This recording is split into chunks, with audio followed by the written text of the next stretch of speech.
Capítulo 4. Una mutación y una locura. Una semana después de ese memorable Viernes Santo, empezó a verse a Charles Ward más a menudo de lo habitual, trasladando libros de la biblioteca a su laboratorio del ático. Su ademán era tranquilo y razonable, aunque tenía una expresión huidiza, acosada, que alarmaba a su madre, y había empezado a desarrollar un apetito increíblemente voraz, a juzgar por lo que le pedía la cocinera. El doctor Willett había sido informado de los ruidos y sucesos de ese viernes, y el martes siguiente tuvo una larga conversación con el joven en la biblioteca, ya no bajo la mirada del retrato.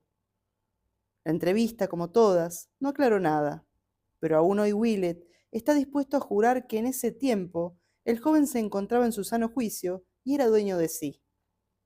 Prometió hacer muy pronto una revelación y habló de la necesidad de trasladar el laboratorio a otro lugar. Se le veía muy poco afectado por la pérdida del retrato, lo que no dejaba de sorprender, habida cuenta de lo entusiasmado que había estado con él al principio, y más bien parecía hacerle cierta gracia que se hubiera desintegrado súbitamente. Un par de semanas después, Charles empezó a pasar largos periodos fuera de casa, y un día la vieja negra, la buena Hannah, que había ido a ayudar a la limpieza de primavera, comentó sus frecuentes visitas a la antigua casa de Olney Court, donde acudía con una gran maleta a efectuar singulares exploraciones en la bodega. Era siempre muy generoso con ella y con el viejo Asa, pero parecía más preocupado que de costumbre, lo que le apenaba muchísimo, ya que lo había visto crecer desde la cuna. Otra información de sus actividades llegó de Pactuset, donde unos amigos de la familia le vieron de lejos, numerosas veces merodeando por el embarcadero y el balneario de Rod on the Pactuset, tras lo cual el doctor Willett hizo averiguaciones en dicho pueblo y se enteró de que su propósito era siempre encontrar un paso en la maleza de la orilla del río, por la que subía en dirección norte, normalmente para no reaparecer hasta bastante rato después. Avanzado el mes de mayo, se renovaron las voces rituales en el laboratorio del ático. El señor Ward le echó una severa reprimenda a Charles, y éste prometió aturulladamente no volver a hacerlo. El hecho ocurrió por la mañana y fue como un calco del fingido diálogo de aquel tempestuoso Viernes Santo. El joven protestaba o discutía acaloradamente consigo mismo, porque de repente estalló una serie alternada de gritos, en tonos perfectamente diferenciables, como de súplicas y negativas, lo que hizo que la señora Ward subiera corriendo a escuchar junto a la puerta. Consiguió oír un fragmento, aunque las únicas palabras que entendió fueron: tendrá necesidad de sangre durante 3 meses. Pero al llamar a la puerta, cesaron inmediatamente las voces. Cuando el padre interrogó a Charles más tarde, éste dijo que había ciertos conflictos de esferas, de conciencia, que solo podían sortearse con mucha habilidad, pero que trataría de transferirlos a otras regiones. Hacia mediados de junio, acaeció un singular incidente nocturno. A última hora de la tarde, había habido ruidos y golpes en el laboratorio, y en el instante en que el señor Ward iba a subir a ver qué era, cesaron de repente. Esa medianoche, después de acotarse la familia, estaba el mayordomo cerrando con llave la puerta de la entrada, cuando, según contó después, apareció Charles al pie de la escalera, trastabillando, con una maleta enorme, y le hizo seña de que quería salir. No pronunció una palabra, pero el honrado inglés le vio los ojos enfebrecidos y tembló sin saber por qué. Abrió la puerta y salió el joven Ward, pero por la mañana el mayordomo comunicó a la señora Ward que dejaba la casa. Dijo que había algo impío en la mirada que Charles le había dirigido. No era la manera de mirar a un caballero, a una persona honrada, y desde luego no podía pasar una noche más. La señora Ward dejó que se fuera, aunque no concedió mucho valor a sus palabras. Imaginar a Charles con el ánimo exacerbado esa noche era completamente ridículo, porque mientras ella había estado despierta, había oído débiles ruidos arriba en el laboratorio, como sollozos y pasos, y unos suspiros que solo podían salir de la más profunda desesperación. La señora Ward se había acostumbrado a estar pendiente de los ruidos de la noche, porque el enigma de su hijo estaba desenterrando rápidamente de su espíritu cualquier otra preocupación. A la tarde siguiente, como había hecho ya otra tarde hacía casi 3 meses, Charles Ward se apoderó del periódico muy temprano y extravió accidentalmente la primera página. Nadie hizo cuenta del percance hasta más tarde, cuando el doctor Willett empezó a atar cabos y a relacionar datos aquí y allá. Fue a la redacción del Journal, consultó la página que Charles había extraviado y marcó 2 artículos de posible importancia. Eran los siguientes. Abre comillas. Otra intrusión en el cementerio. Esta madrugada, el vigilante nocturno del cementerio norte, Robert Hart, ha descubierto una nueva acción de los profanadores en la parte antigua del camposanto. Ha encontrado excavada y vacía la tumba de Ezra Whedon, nacido en 1740 y fallecido en 1824, según indica la lápida arrancada y brutalmente destrozada. Hazaña evidentemente llevada a cabo con una azada sustraída de la cercana caseta de herramientas. Cualquiera que fuese su contenido durante más de un siglo, ha desaparecido, salvo unos cuantos trozos de madera podrida. No había rodadas, pero la policía ha examinado una serie de huellas de pisadas de un único individuo y las atribuyen al calzado de un hombre elegante. Hart se inclina a relacionar este incidente con la fosa descubierta el pasado mes de marzo, cuando unos individuos con un furgón huyeron dejando una profunda excavación. Sin embargo, el sargento Reilly, de la segunda comisaría, descarta esta hipótesis y señala diferencias notables entre ambos casos. En marzo, la excavación la efectuaron en un lugar en el que no se sabía que hubiera ninguna tumba. En cambio ahora han saqueado un enterramiento bien señalado y cuidado, con toda deliberación y malevolencia, como lo demuestra el destrozo de la lápida, intacta hasta ayer. Miembros de la familia Whedon, al conocer la noticia del suceso, han expresado su extrañeza y pesar, y no imaginan a nadie con tanta animadversión contra ellos como para profanar la tumba de su antepasado. Hazard Whedon, de Angel Street 598, recuerda una historia familiar según la cual Ezra Whedon estuvo implicado en incidentes extraños, de ningún modo deshonrosos para él, poco antes de la Revolución, pero ignora francamente que nadie haya guardado ningún odio o secreto hereditario. El inspector Cunningham ha tomado el caso en sus manos y espera descubrir en breve alguna pista. Cierra comillas y abre comillas nuevamente. Serenata perruna en Patuxet. Una fenomenal escandalera de aullidos, al parecer en las proximidades del río, al norte de Rodenstone de Patuxet, ha sacado de la cama a los vecinos de Patuxet hacia las 3 de la madrugada. La clase y potencia de los aullidos eran absolutamente inusitados según la mayoría. Fred Lemdin, el sereno de Rhodes, afirma que se oían mezclados con algo así como chillidos de un hombre presa del terror y de una angustia mortal. Una violenta y brevísima tronada, que estalló cerca del río, puso fin al alboroto. La gente asocia lo ocurrido con un olor extraño y desagradable, probablemente procedente de los depósitos de petróleo de la bahía, que sin duda contribuyó a soliviantar a los perros. Cierra comillas. El rostro de Charles había adquirido ahora una expresión huraña, acosada. Todos coinciden al recordarlo en ese período en que quizá habría querido hacer alguna declaración o confesión, pero que un terror insuperable se lo impedía. Las morbosas escuchas de su madre por las noches revelaron que hacía frecuentes salidas al amparo de la oscuridad, y la mayoría de los alienistas académicos lo achacan los repugnantes casos de vampirismo que la prensa denunció de manera sensacionalista en esos días, y cuyo autor aún no ha sido descubierto de manera concluyente. En dichos casos, demasiado recientes y conocidos para entrar en detalles, las víctimas eran de todas las clases y edades, y parece que se produjeron en 2 lugares, la colina residencial de North End, cerca del hogar de los Ward, y en el barrio periférico del otro lado de la vía de Cranston, cerca de Patuxet. Víctimas de esos ataques fueron tanto viandantes tardíos como personas que dormían con la ventana abierta. Los que salvaron la vida hablan unánimemente de un monstruo flaco, ágil, de ojos inflamados, que con los dientes apresaba a la víctima por el cuello o el hombro y se saciaba ansiosamente. El doctor Willett, que se niega a datar la locura de Charles Ward incluso en esas fechas, se muestra cauto a la hora de explicar estos horrores. Afirma que tiene su propia teoría y limita sus aseveraciones a una suerte de negación. No quiero señalar, dice, quién o qué creo que ha perpetrado esos ataques y asesinatos, pero declaro que Charles Ward es inocente de ellos. Tengo razones para asegurar que desconocía el sabor de la sangre, como lo prueba de manera más concluyente que ningún argumento su progresiva anemia y palidez.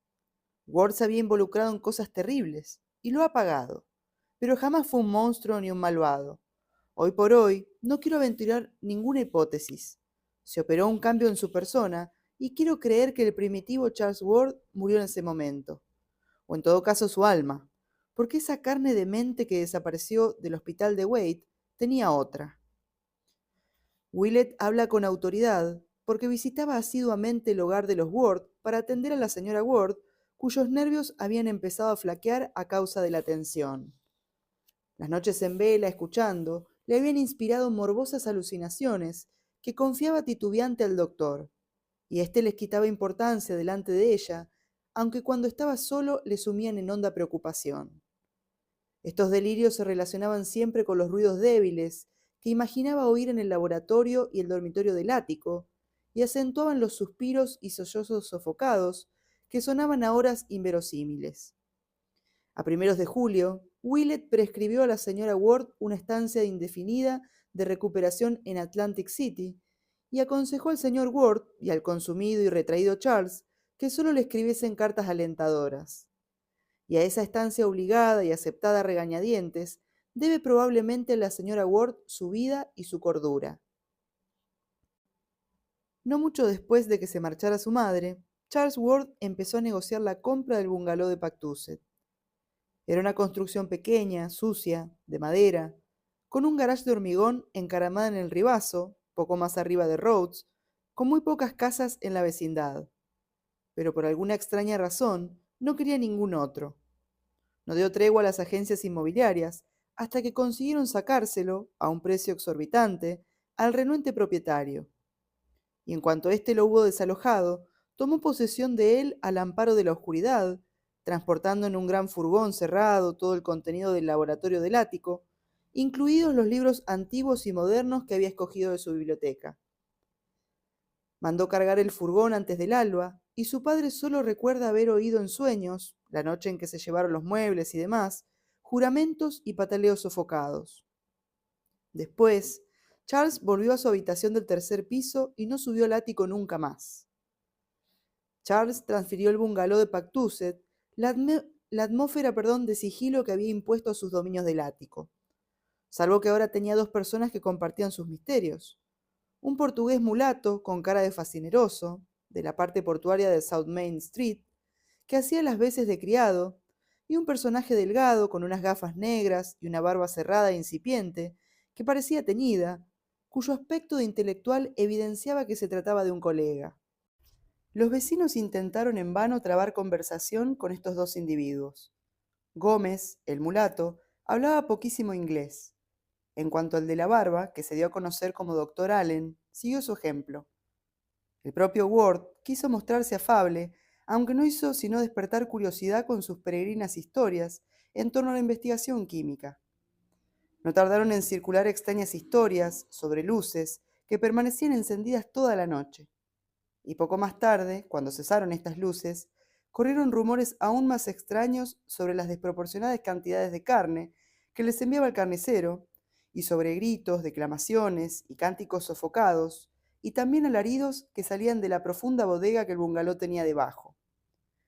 Por todo lo cual, la honrada burguesía de los alrededores empezó a exteriorizar claramente su aversión a este extraño personal, y no es sorprendente que se hicieran oscuras insinuaciones en relación con la actual oleada de ataques y asesinatos de carácter vampírico, sobre todo cuando el área donde ocurrían se circunscribía ahora a Pactuset y a las calles próximas a Edgewood.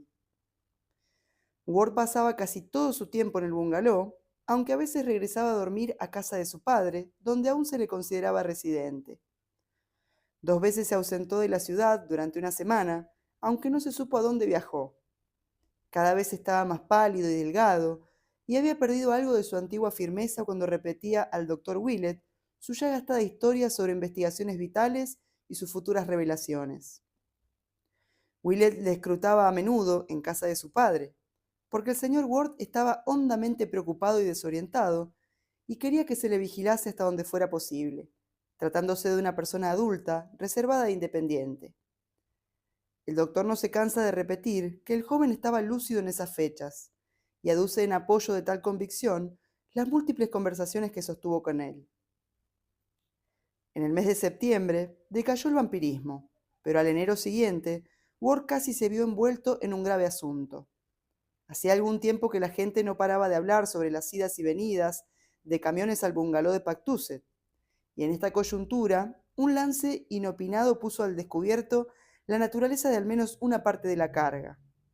En un paraje solitario próximo a Hope Bailey, un grupo de salteadores, de los que suelen ir a la casa de cargamentos de licor, tendieron una emboscada a uno de los camiones.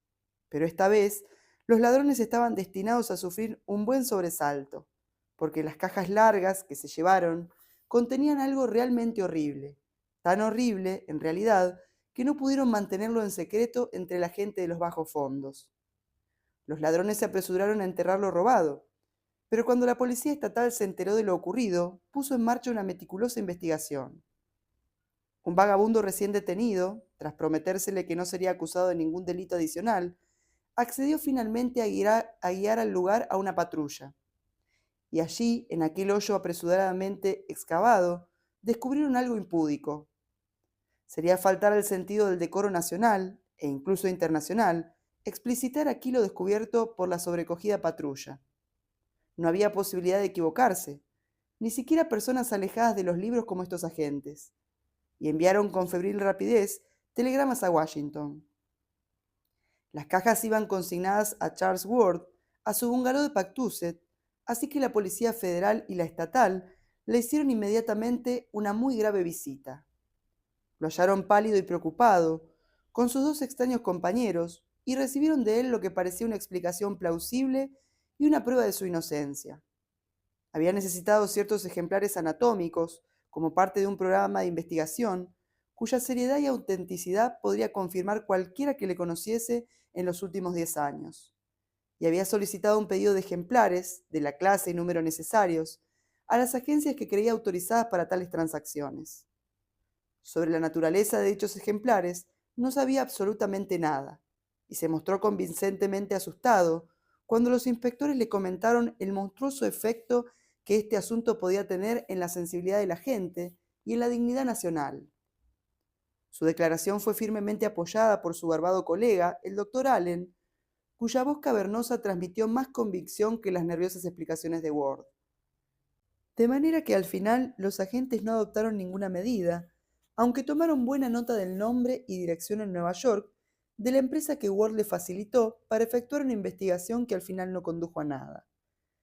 Hay que añadir, sin embargo, que los ejemplares fueron rápida y discretamente devueltos a su lugar de origen y que el público general no sabrá jamás de su blasfema perturbación. El 9 de febrero de 1928, el doctor Willett recibió una carta de Charles Ward que considera de extraordinaria importancia y a propósito de la cual ha discutido no pocas veces con el doctor Lyman. Este cree que esta nota es prueba palpable de que se trata de un caso de dementiae precoz, en tanto Willett la ve como la última expresión lúcida del desventurado joven.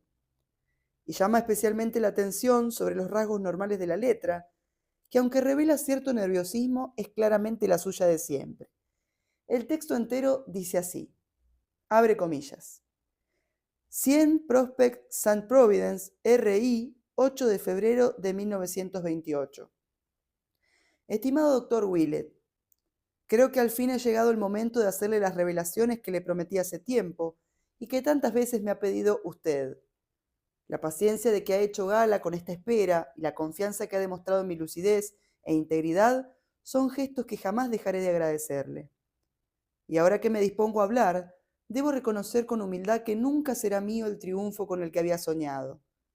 En vez de eso es descubierto el terror, y las palabras que ahora le envío no son de presunción, sino de súplica de ayuda y consejo para salvarme, y para salvar al mundo de un horror que supera todo cuanto el hombre es capaz de imaginar o calcular. Recordará usted lo que decían las cartas de Fenner sobre el asalto a la granja de Pactuset. Pues bien, hay que hacerlo otra vez y pronto. De nosotros depende más de lo que las palabras pueden expresar, la civilización, las leyes naturales incluso. Quizá el destino del sistema solar y del universo. He traído a la luz una anormalidad monstruosa, aunque lo he hecho en nombre del saber. Ahora, en nombre de la vida y de la naturaleza, tiene que ayudarme a devolverla a las tinieblas. He dejado ese lugar de Pactuset para siempre, y tenemos que aniquilar cuanto allí haya vivo o muerto. No volveré a ir, así que si alguna vez oye decir que me han vuelto a ver en ese lugar, no lo crea. Ya le explicaré por qué le digo esto cuando nos veamos. He regresado a casa para siempre y quiero que pase por aquí en cuanto disponga de 5 o 6 horas para escuchar todo lo que tengo que contarle. Es el tiempo que voy a necesitar, y créame si le digo que nunca habrá un deber profesional más auténtico que este. Mi vida y mi razón son lo de menos peso que hay en juego.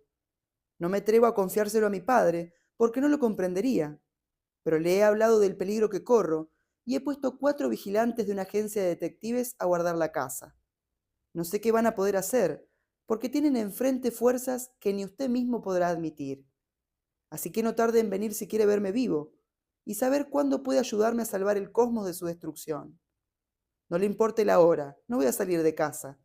No telefonee para anunciarme que va a venir, porque no sabemos quién podría intervenir su llamada. Y roguemos a los dioses, cualesquiera que sean, que nada impida este encuentro. Con el mayor fervor y desesperación, Charles Dexter Ward. Postdata. Mate al doctor Allen cuanto lo vea y disuelva su cuerpo en ácido. No lo queme. Cierra comillas. El doctor Willett recibió la nota sobre las 10:30 de la mañana e inmediatamente arregló las cosas para estar libre a partir de media tarde para esta entrevista trascendental y permitir que se prolongase lo que fuera necesario.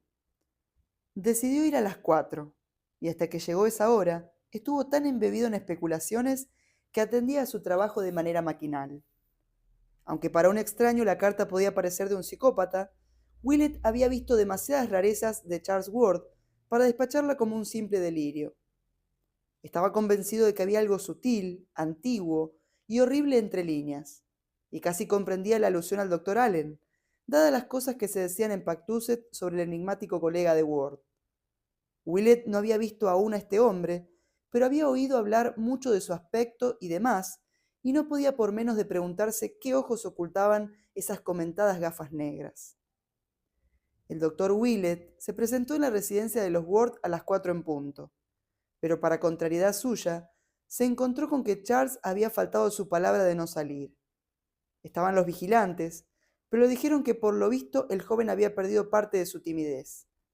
Por la mañana había dado la impresión de estar muy asustado, discutiendo y protestando por teléfono, dijo uno de los detectives, y replicando a alguien desconocido con frases como estoy agotado, necesito descansar, no puedo recibir a nadie en estos momentos, tendrá que disculparme.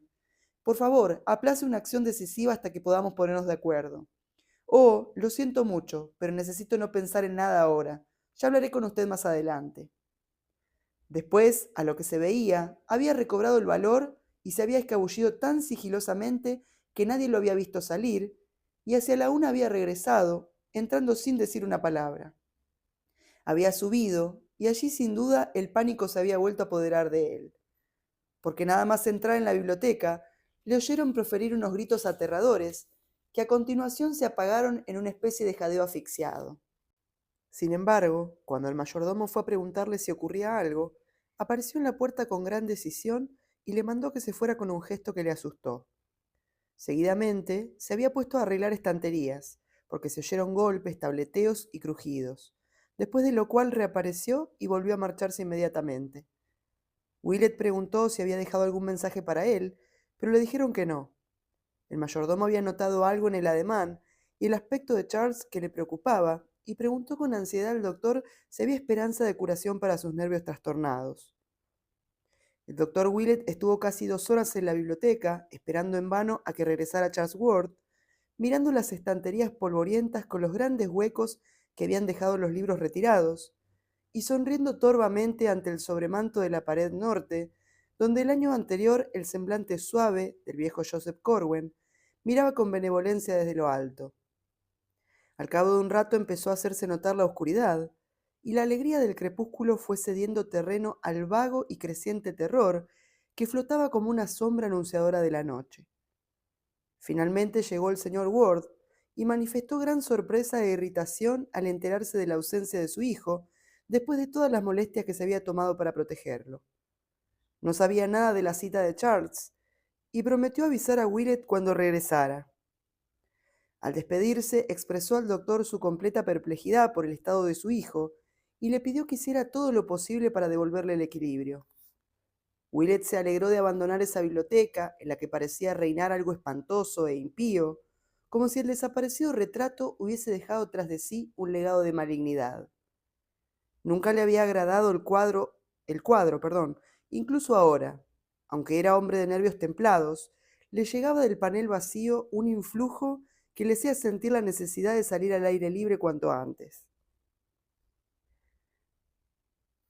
A la mañana siguiente, Willett recibió un mensaje de Ward padre en el que le comunicaba que Charles no había vuelto a casa.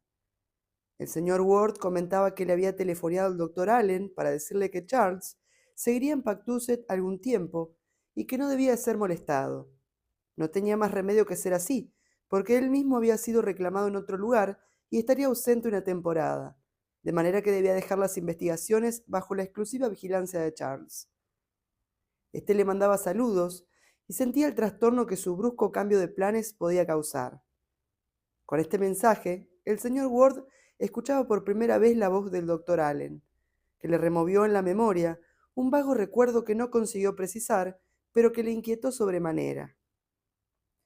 Ante estas noticias contradictorias, el doctor Willett no sabía francamente qué hacer. Era innegable que la nota de Charles estaba escrita con frenética sinceridad. Sin embargo, ¿qué podía pensar de la inmediata contravención de lo que acababa de decidir? El joven Ward había dicho que sus estudios se habían vuelto una blasfemia y una amenaza, que había que acabar con ellos a cualquier precio, y también con su barbado colega, y que no volvería nunca más al último escenario de sus experimentos. No obstante, a lo que se veía ahora, había olvidado todo eso y había vuelto al corazón del misterio. El sentido común le aconsejaba dejar al joven con sus rarezas, pero un instinto más profundo impedía que se le disipase la impresión que le había causado esta carta frenética. Willett la leyó otra vez y no consiguió encontrar su contenido tan vacuo y demente como su pomposa palabrería y su falta de concreción podían hacer esperar. Su terror era demasiado hondo y real, y sumado a lo que el doctor ya sabía, sugería monstruosidades de más allá del tiempo y el espacio, demasiado vívidas para ser despachadas con una explicación escéptica. Había horrores desconocidos en el exterior, y por pequeña que fuera la posibilidad de enfrentarse a ellos, uno debía estar preparado para pasar a la acción en cualquier momento. Durante más de una semana, el doctor Willett le estuvo dando vueltas al dilema que le había planteado, y cada vez se inclinaba más a llegarse al bungalow de Pactuset y hacerle una visita a Charles. Ningún amigo del joven se había atrevido a invadir este retiro prohibido. Su propio padre lo conocía solo por las descripciones que él se había dignado a hacerle. Pero Willett pensaba que era necesario hablar con su paciente. El señor Ward había estado recibiendo breves y evasivas notas mecanografiadas de su hijo, y dijo que la señora Ward, en su retiro de Atlantic City, no había tenido más amplias noticias de él. Así que finalmente, el doctor decidió actuar, y a pesar de la extraña sensación que le inspiraban las viejas historias de Joseph Corwen y las recientes revelaciones de Charles Ward, partió decidido hacia el bungalow de lo alto del ribazo.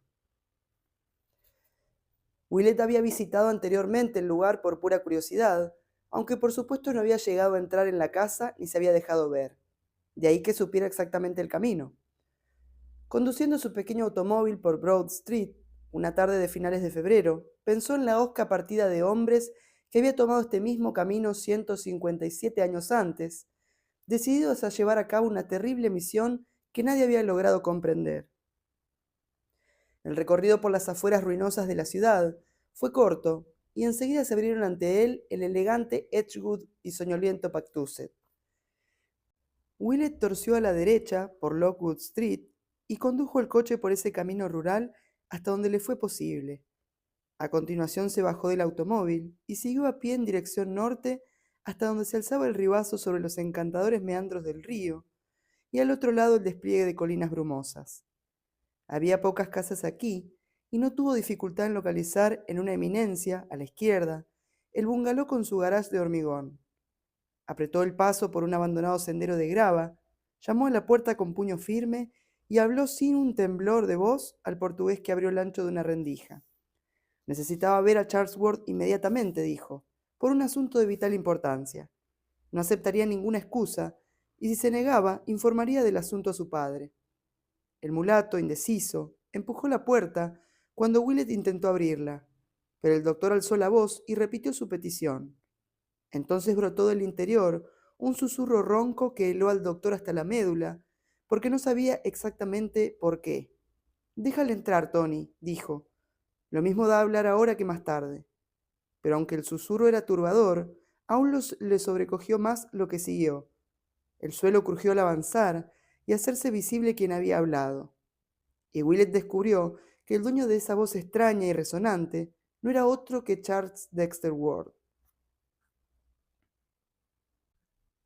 El detalle con el que Dr. Willett recordó y registró su conversación de esa tarde se debe a la importancia que concede este periodo particular, porque aquí sí admite un cambio en la mente de Charles Dexter Ward. Está convencido de que el joven hablaba ahora con un cerebro irremediablemente ajeno y distinto de aquel cuyo crecimiento y desarrollo había observado a lo largo de 26 años.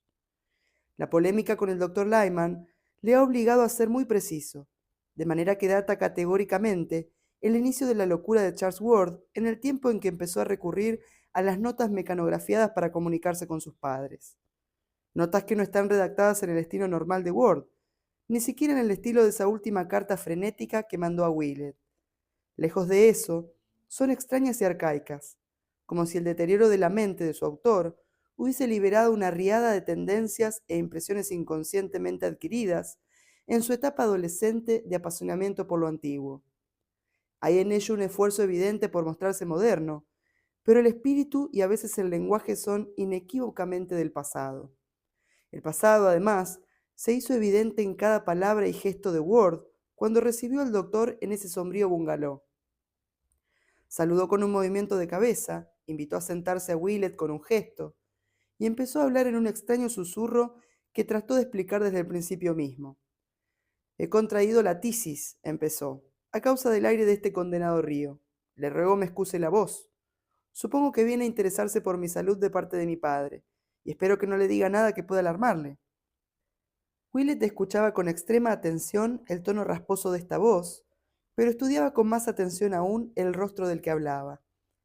Le daba la impresión de que no era normal, y pensó en lo que la familia le había contado de cómo había amedrentado al mayordomo, inglés de Yorkshire, una noche. Le habría gustado que no estuviera tan oscuro, pero no pidió que levantasen la persiana. Se limitó a preguntarle a Ward por qué le había mandado aquella nota frenética hacía poco más de una semana. A eso iba, replicó el anfitrión. Como sabe, me encuentro muy mal de los nervios y hago y digo cosas que después no consigo explicarme. Como le he dicho muchas veces, estoy al borde de materias de incalculable trascendencia, cuya inmensidad me produce vértigo. Cualquiera se espantaría ante lo que he descubierto, pero eso no me va a hacer desistir. Fui un necio al correr a encerrarme en casa bajo custodia, porque habiendo llegado a donde he llegado, mi sitio está aquí. No soy muy bien visto por mis chismosos vecinos, y tal vez por debilidad he llegado a creer lo que dicen de mí, pero no hay ningún mal en lo que hago, con tal que lo haga rectamente. Le suplico que espere 6 meses, y le mostraré algo que compensará sobradamente su paciencia. Sepa que tengo una forma de aprender viejas materias por medios más seguros que los libros. Dejaré que juzgue por sí mismo la importancia de lo que puedo aportar a la historia, la filosofía y las artes gracias a las puertas a las que tengo acceso. Mi antepasado tenía todo esto a su disposición, cuando llegaron esos necios entrometidos y le dieron muerte. Ahora yo lo he vuelto a conseguir, o lo voy a conseguir en parte.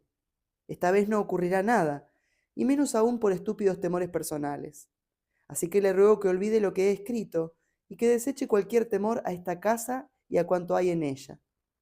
El doctor Allen es una persona de cualidades excelentes y tengo que disculparme por lo que haya podido decir de él. Hubiera deseado no prescindir de su ayuda, pero había cosas que tenía que hacer en otro lugar.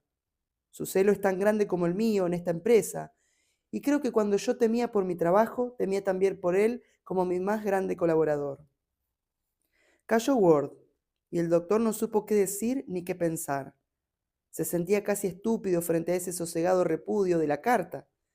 Sin embargo, no se le escapaba que mientras este discurso resultaba extraño, ajeno e indudablemente absurdo, la nota misma había sido trágica por su espontaneidad y su coherencia con el Charles Ward que él conocía.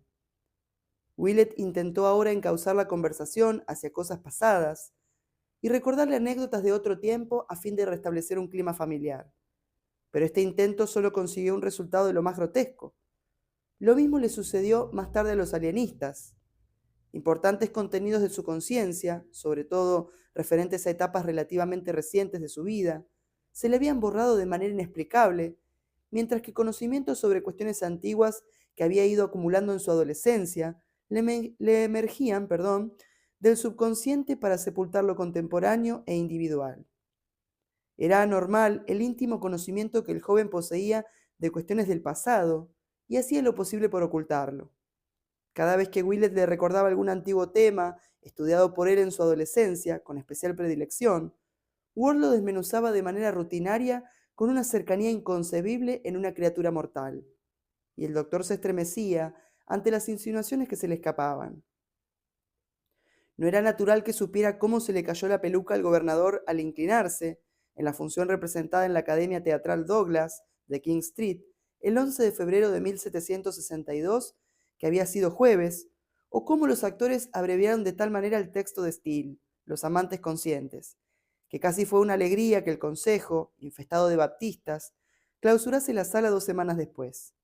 Que la diligencia de Boston, de Thomas Sabin, fuera condenadamente incómoda, era algo que seguramente se comentaba en la correspondencia de esa época, pero ¿cómo un estudioso de lo antiguo podía afirmar que los chirridos del nuevo cartel de la posada de Penetus Olney, la llamativa corona que había colgado cuando se le ocurrió llamar a su taberna Café La Corona, sonaban igual que las primeras notas de la nueva pieza de jazz que hoy retransmitían todas las radios de Patuxet? Ward, sin embargo, no se dejó manejar mucho rato de este modo. Despachó sumariamente los temas modernos personales y no tardó en mostrar el más evidente cansancio respecto a los antiguos. Estaba claro que solo quería dejar a su visitante lo bastante convencido para que no pensara en volver. Con este propósito ofreció a Willett enseñarle la casa y al punto procedió a guiar al doctor por todas las habitaciones desde la bodega hasta el ático.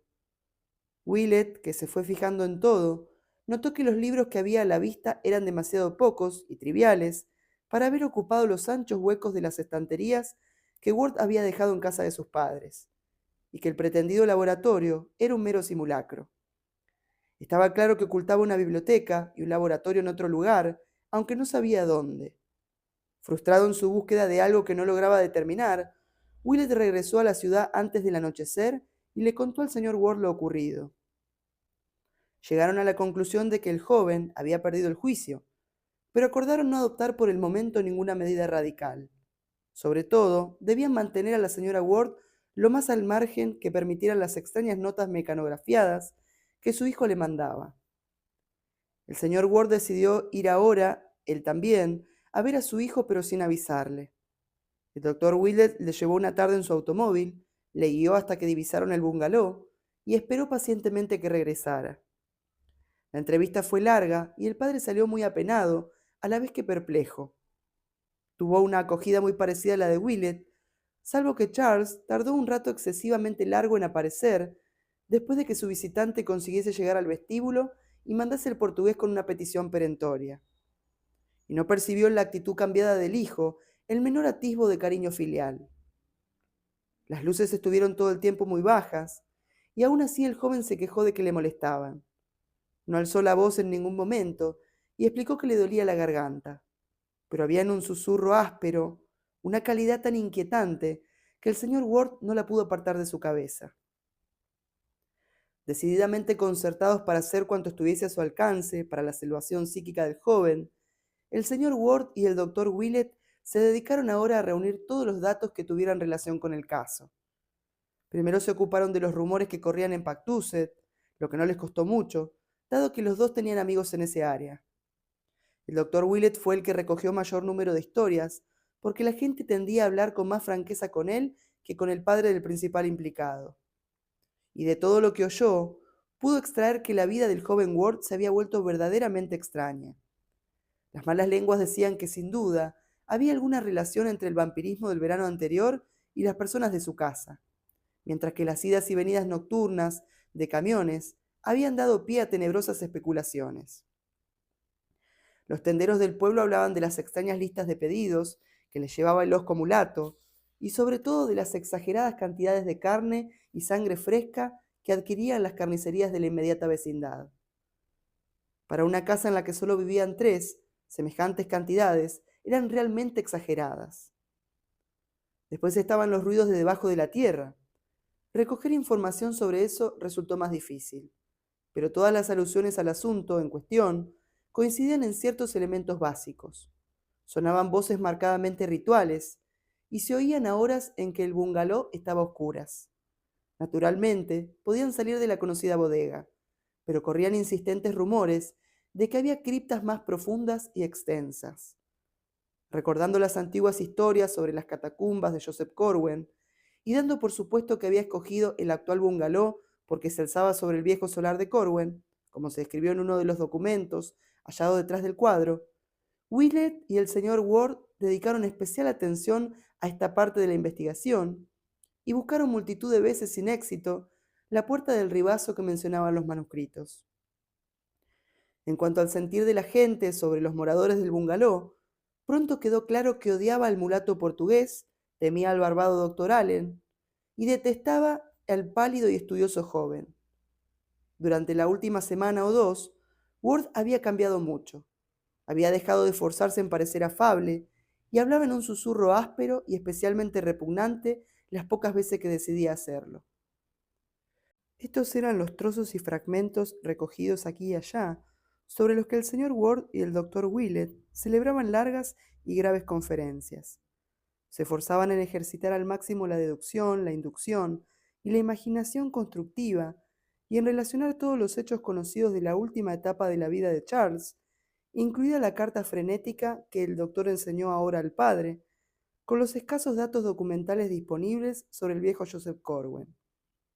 Habrían dado lo que fuera por poder echar una ojeada a los papeles de Charles, los que había descubierto, porque evidentemente la explicación de la locura del joven estaba en lo que había sabido de las actividades del antiguo hechicero. Sin embargo, no fueron el señor Ward ni el doctor Willett quienes hicieron que este caso singular avanzase un paso más. Tanto el padre como el médico, vencidos y confundidos por una sombra demasiado imprecisa e inasible para combatirla, se habían quedado sin saber qué hacer, en tanto las notas mecanografiadas que el joven mandaba a sus padres se espaciaban cada vez más. Entonces llegó el primero del mes, con sus habituales asuntos financieros, y los empleados de ciertos bancos empezaron a menear la cabeza y a telefonearse unos a otros. Los que conocían a Charles Ward de vista fueron al bungalow a preguntarle por qué todos los cheques extendidos por él, últimamente, estaban torpemente falsificados, y se quedaron muy poco convencidos cuando el joven les explicó con su voz rasposa que recientemente había sufrido un ataque que le había afectado la mano, de manera que le era imposible escribir con normalidad. No podía escribir sino con grandísimo esfuerzo, cosa que probaba el hecho de que se viera obligado a mecanografiar sus cartas, incluso las que escribía a sus padres, quienes podrían confirmar sus palabras. Lo que hizo enmudecer de perplejidad a los que habían ido a indagar no fue esta circunstancia, puesto que no era en absoluto inverosímil o especialmente sospechosa. Tampoco las historias que se contaban en Pactuset, de las que le habían llegado una o dos. Fue el embrollado discurso del joven lo que les produjo estupefacción, dado que suponía una total pérdida de memoria respecto de importantes cuestiones monetarias sobre las que unos meses antes había demostrado conocer al dedillo. Algo ocurría, porque pese a la aparente coherencia y lógica de su discurso, No había una explicación normal para esta mal disimulada laguna en cuestiones de tanta importancia. Además, aunque estas personas no conocían a Ward a fondo, no podían por menos de notar el cambio de lenguaje y de modales. Habían oído decir que era un estudioso de lo antiguo, pero ni aun el más embebido de los eruditos haría uso de expresiones y ademanes tan anticuados. Esta combinación de carraspera, manos paralíticas, pobreza de memoria y cambio de conducta y de habla, suponía un grave trastorno o enfermedad que sin duda constituía la raíz de los extraños rumores. Y al marcharse, los empleados juzgaron absolutamente imprescindible hablar con el señor Ward. Así que el 6 de marzo de 1928 hubo una larga y grave conferencia en el despacho del señor Ward, tras la cual el desconcertado padre, sumido en una especie de desamparada resignación, llamó al doctor Willett. Willett examinó las forzadas y torpes firmas de los cheques y las comparó mentalmente con la letra de aquella nota frenética. Ciertamente, el cambio era radical y profundo. No obstante, había algo horriblemente familiar en esta nueva escritura. Tenía una inclinación y unos trazos arcaicos, realmente curiosos. Parecían consecuencia de un tipo de rasgueo totalmente distinto del que el joven había usado siempre. Era extraño, pero ¿dónde los había visto? En resumen, era evidente que Charles había perdido el juicio. De eso no había duda, y dado que no parecía probable que pudiera ocuparse de sus intereses, ni seguir enfrentándose durante mucho tiempo más con el mundo exterior, había que hacer algo rápidamente en cuanto a su cuidado y posible curación. Fue entonces cuando se llamó a los alienistas, a los doctores Peck y Wade de Providence y al doctor Lyman de Boston, a quienes el señor Ward y el doctor Willett facilitaron la historia más completa posible del caso. Conferenciaron largamente en la biblioteca, ahora en desuso, sobre el joven paciente, y examinaron los libros y papeles que quedaban por si descubrían algo más de su carácter. Tras examinar todo este material y estudiar la nota del joven a Willett, llegaron a la conclusión de que los estudios de Charles Ward eran causa suficiente para desequilibrar o al menos deformar el juicio de una persona corriente, y expresaron el más vivo deseo de poder ver sus libros y documentos más personales. Pero esto último solo era posible, en todo caso, tras una escena en el mismo bungalow. Willett repasó ahora todo el caso con débil vehemencia. Fue por entonces cuando obtuvo el testimonio de los obreros que habían estado presentes en el momento en que Charles descubrió los documentos de Corwen y cuando verificó los incidentes reseñados en los periódicos destruidos y los consultó en la redacción del Journal. El jueves 8 de marzo, los doctores Willett, Peck, Lyman y Wade, acompañados por el señor Ward, efectuaron su trascendental visita al joven, a quien no ocultaron su objeto, e interrogaron con extrema minuciosidad al que ya consideraban su paciente. Charles, aunque tardó lo indecible en salir, y cuando finalmente lo hizo, salió impregnado de los olores extraños y nocivos que ya se conocían, no se mostró refractario y admitió sin reparo que tan entregada dedicación a estudios abstrusos le había afectado en cierto modo a la memoria y al equilibrio psíquico. No puso la menor objeción cuando le comunicaron que debía trasladarse, e incluso demostró poseer un alto grado de inteligencia, exceptuando la pérdida de memoria. Su actitud habría podido hacer que los médicos se retiraran confundidos, de no ser porque su lenguaje persistentemente arcaico y la inequívoca sustitución en su conciencia de nociones modernas por antiguas mostraban claramente su alejamiento de la realidad cotidiana. De su trabajo contó al grupo de doctores lo que ya había contado a su familia y al doctor Willett, y la nota frenética del mes anterior la explicó diciendo que era mero producto de los nervios y la histeria. Repitió que en este oscuro bungalow no tenía más biblioteca ni más laboratorio que los que estaban a la vista, y se volvió de lo más abstruso al explicar la ausencia en la casa de los olores que aún impregnaban su ropa. Las historias que corrían en la vecindad las explicó como vulgares invenciones de una curiosidad insatisfecha. Y en cuanto al paradero del doctor Allen, no se consideraba en libertad para dar detalles, pero aseguró que el barbado personaje regresaría en cuanto fuese necesario. Ward no reveló el menor signo de nerviosismo al mandar retirarse al portugués que había resistido impenetrable la batería de preguntas de los visitantes, ni al cerrar la puerta del bungalow que aún parecía guardar tenebrosos secretos. Si acaso le observaron una propensión a quedarse en suspenso, escuchando, como si tratara de captar algún ruido imperceptible. Parecía animado de una sosegada y filosófica resignación, como si su traslado fuese un episodio meramente provisional, que le ocasionara una molestia mínima si le ayudaban a mudarse de una vez por todas. Estaba claro que confiaba en su perspicacia, evidentemente intacta, para sortear las situaciones comprometidas en que podían ponerle su memoria dañada, su voz perdida, su escritura rudimentaria y su comportamiento reservado y excéntrico. Acordaron no decir nada de su cambio a la madre y que se encargase el padre de seguir mandándole cartas a máquina en su nombre. Ward fue trasladado al sanatorio privado que dirigía el doctor Wade en la tranquila y pintoresca bahía de Connecticut Island, donde fue sometido al más riguroso examen e interrogatorio por todos los médicos que intervinieron en el caso. Fue entonces cuando salieron a la luz algunas peculiaridades físicas: disminución del metabolismo, alteración de la piel y reacciones nerviosas desproporcionadas. El doctor Willett fue el más confundido de los que lo examinaron, dado que había atendido a Ward toda su vida y podía evaluar con terrible precisión al alcance de su desarreglo físico. Incluso le había desaparecido el lunar de la cadera, mientras que en el pecho le había salido una gran mancha o cicatriz que nunca había tenido, y que hizo que Willett se preguntase si no habría recibido una marca de bruja, de esas que, según se decían, se infligía en el curso de ciertas celebraciones nocturnas, en lugares retirados y solitarios a los asistentes.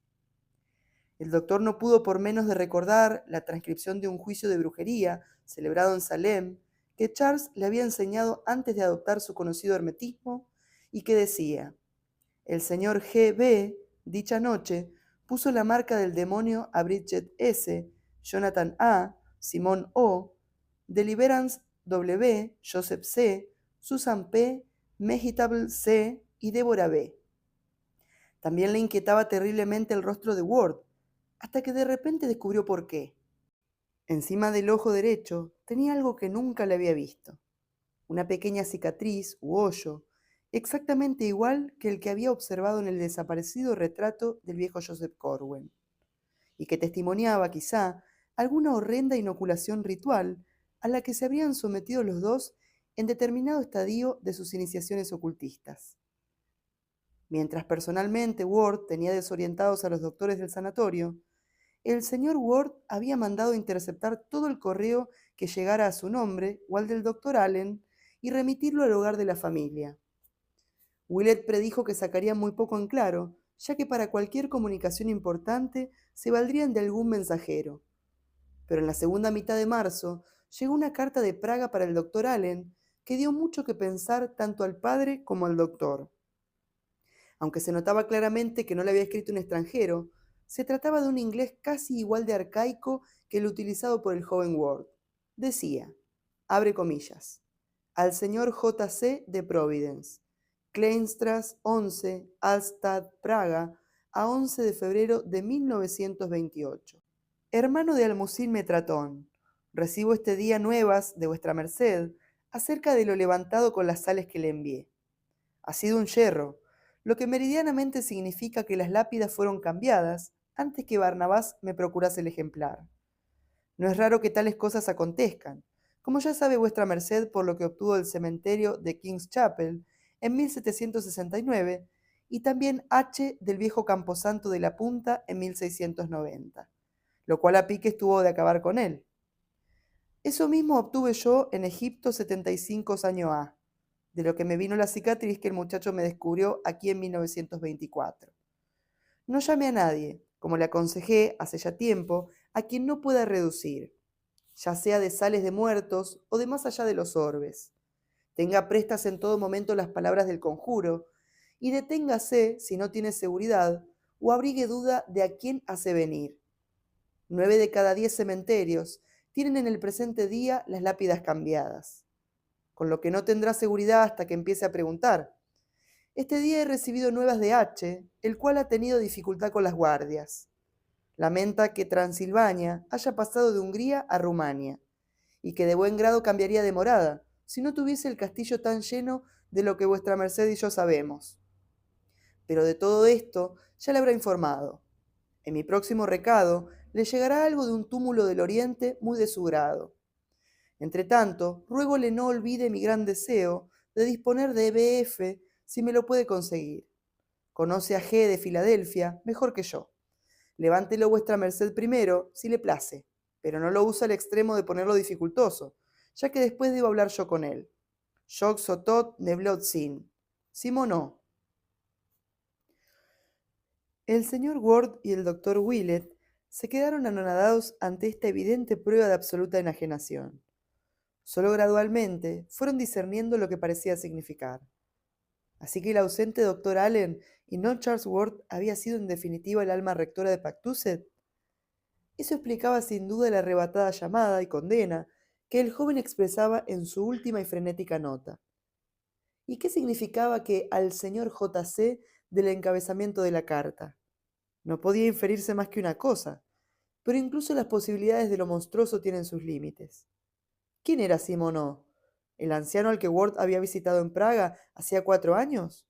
Tal vez, pero siglos antes había habido otro Simonó, Simón Horn, también llamado Jededía de Salem, que desapareció en 1771 y cuya letra característica del doctor Willett reconoció ahora de manera inequívoca por las copias fotostáticas de las fórmulas de Horn que Charles le había enseñado una vez.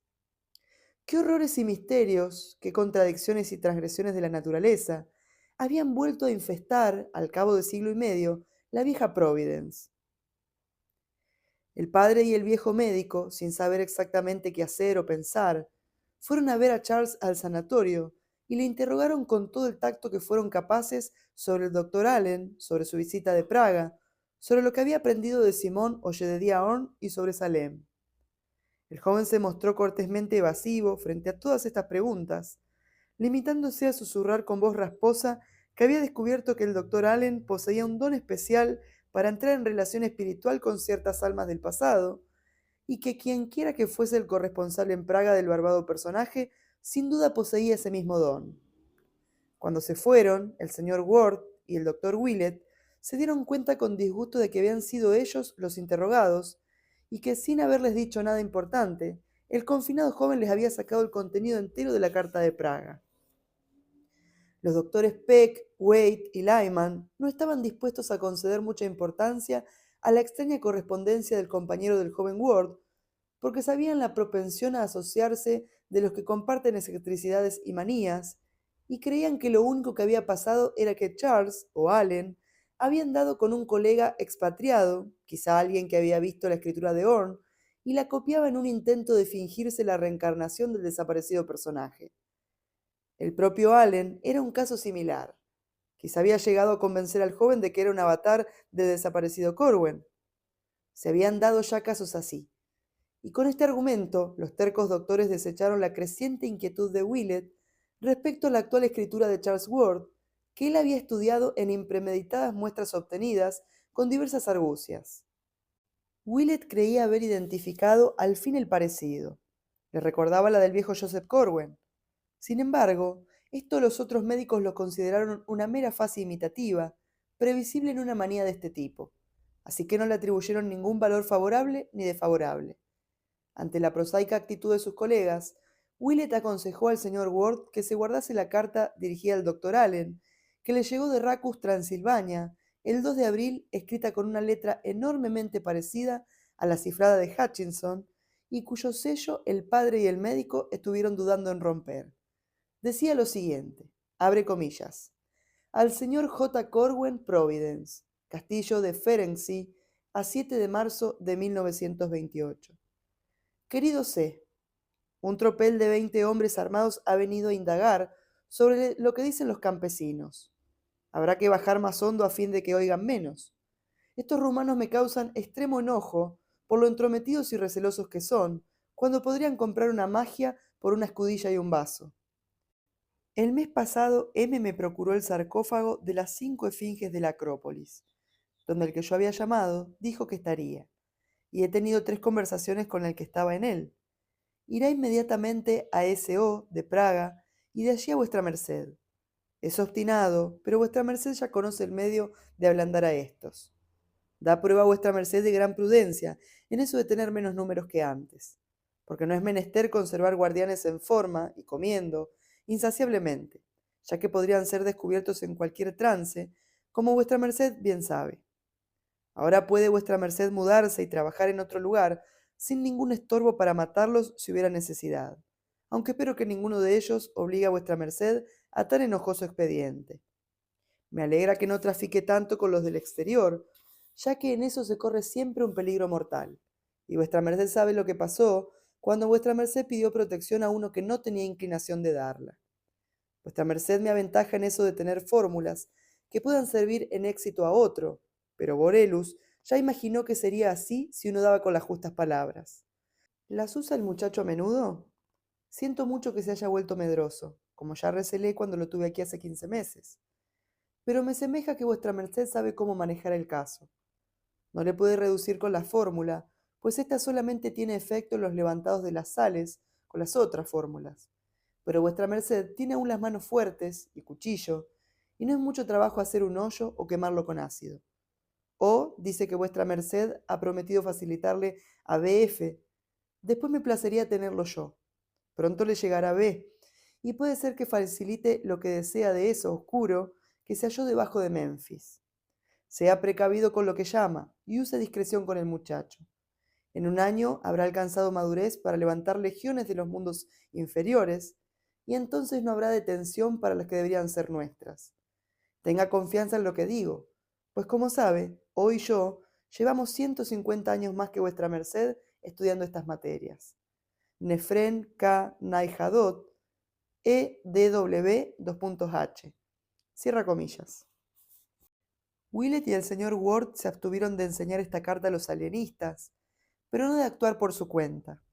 Ninguna hábil sofistería podía refutar el hecho de que el extraño y barbado doctor Allen, al que la frenética carta de Charles acusaba de ser una amenaza monstruosa, estaba en estrecha y siniestra correspondencia con dos seres inexplicables de quien Ward afirmaba que eran supervivencias o avatares de los viejos colegas de Corwen en Salem, de que él mismo se consideraba reencarnación de Joseph Corwen, y de que albergaba, o al menos se le aconsejaba que albergase, propósitos homicidas respecto a un muchacho que no podía ser otro que Charles Ward.